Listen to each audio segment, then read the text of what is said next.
Eto nga pala ang mga Uggs ko. Dumadami na sila. I really love them because mainit sila sa paa during winter and also comfortable siyang gamitin. Now we have a new one. Let's unbox this. It's a new one. Ooh, new to my collection. And so yan, i-unbox natin ito. Ito siya. So ito siya, platform. Yeah.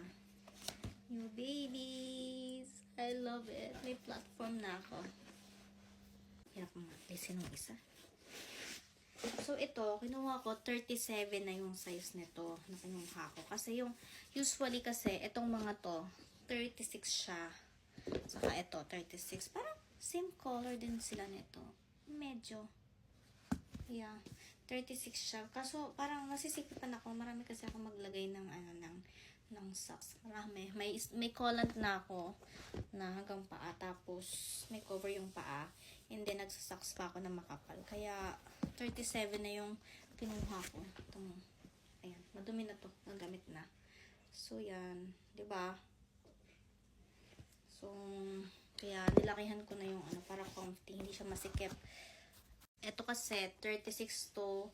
Nasisikipan ako pag, may suot akong medyas kasi. Ang size nito is sa US 5 and 36 siya. Pero ito 37 na talaga. So, I'm so happy. New baby. Ang hilig ko talaga sa sapatos. Lalo na sa UGG. Kasi comfy siya. Comfy siya para sa akin. Mag-emo Australia sana ako ng ganito. Kaso, parang nakita ko rin may black din ito. Kaso, parang hindi ako nagagandahan sa black. Kasi may black na akong ganito na classic, mini classic.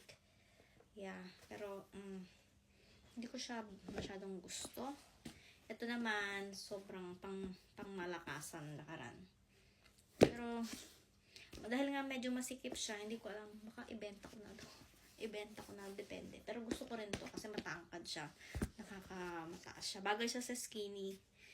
Ito, comfy pala siya.